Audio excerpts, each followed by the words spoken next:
Hey y'all, we're back. I was like, HisNHer Football Talk. Covering Sunday's games. wild Card weekend, Sunday, second set of games. Yeah, starting at 12:05 with the About to start right now. Yeah, Right now. really. The Ravens and the Titans, both coming in at 11-5. Look at you.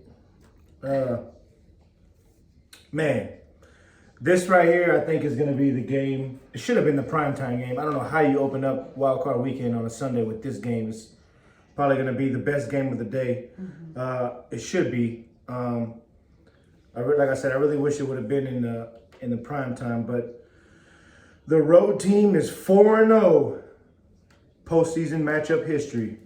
So between these two teams, whoever's playing on the road. They're playing in Tennessee. Yeah, but they're saying the road team is 4-0. Well, whatever the case, they got stats for any and everything.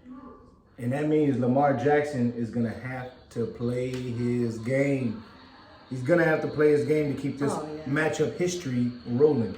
Well, yeah, that's what they're just talking about. He needs to change the narrative, and that's in his hands. So hopefully he can go ahead and make that happen. But I'm going with the Titans. Starting at 12:05 p.m. Central Standard Time, I'm going with the Titans over the Ravens. Not because they have home field advantage, but because I feel they are a better team. That's it. I think Baltimore has a chance to be the better team, but if they're not playing on all cylinders, I don't think they're gonna be what they need to be to get the win.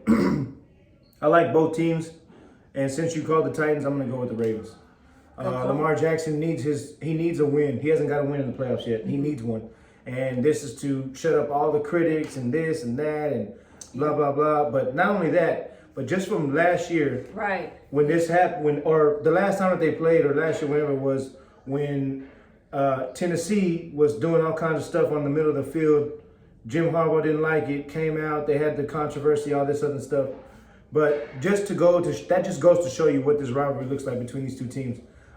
It's going to be a great game, but again, I'm gonna go with the Ravens. I like them on the road. We'll see. Well, like I said, I think Tennessee's the better team. Hopefully, they play like they are the better team, and then they're gonna have to play as a whole for sure. They can't just depend on Derrick Henry and Ryan Tannehill. The defense is gonna have to make plays. Linemen gonna have to make plays. Receiver gonna have to make plays.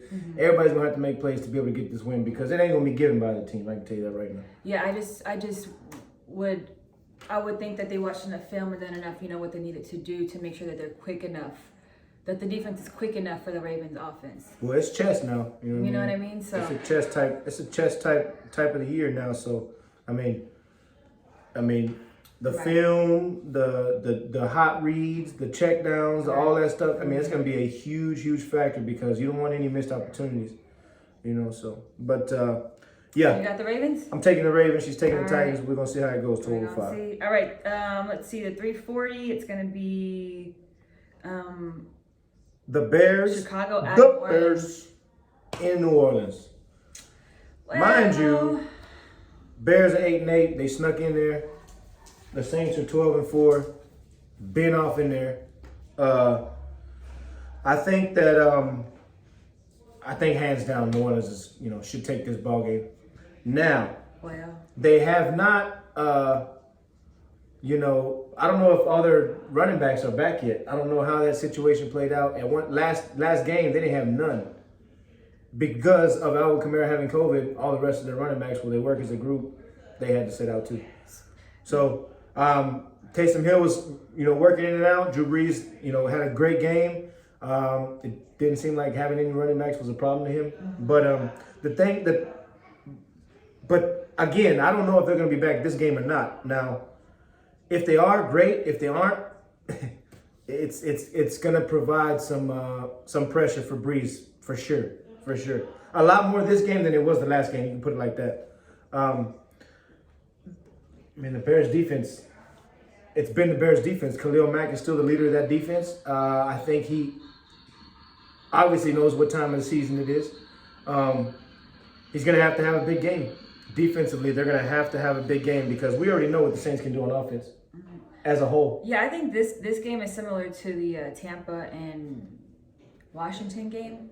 as far as like the teams, the opponents, and kind of like the skill set that each, opponent has. So I think Chicago is going to come in, they're going to put up a fight just like Washington put up a fight.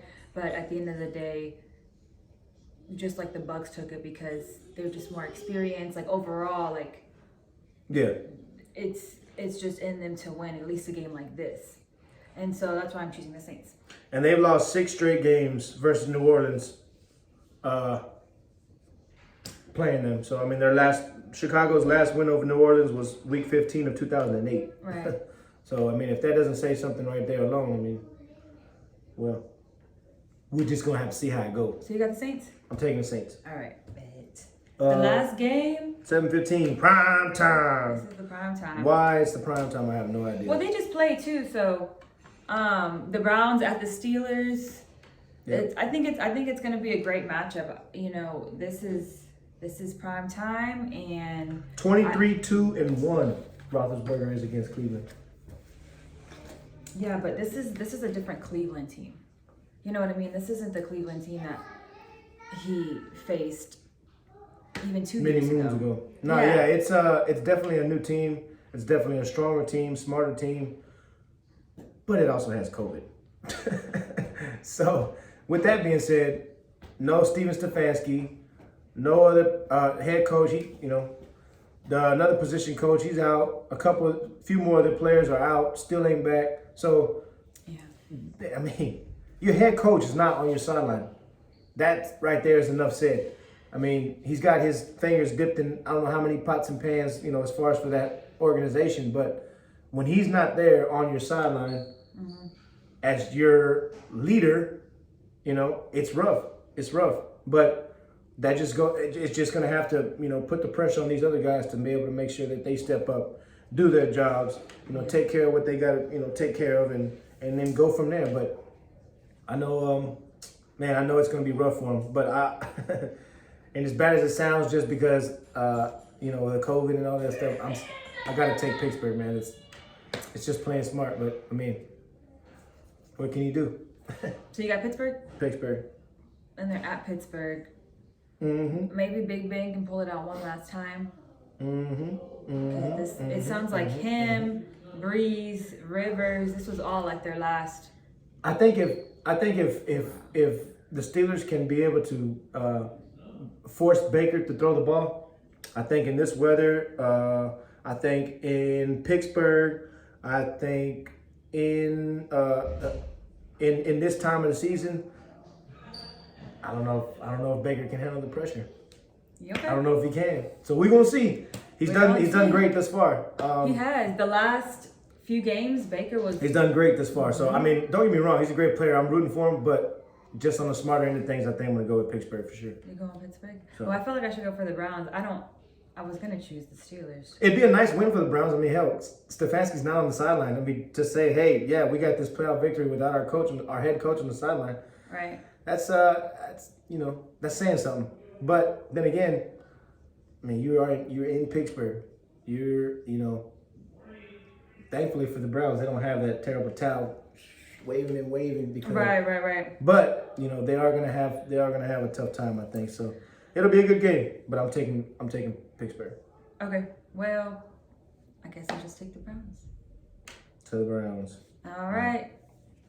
But yeah, that wraps up. That wraps up these Sunday games. Sunday games for the final games of Wild Card Weekend, Super Wild Card Weekend. For sure. But we'll be back to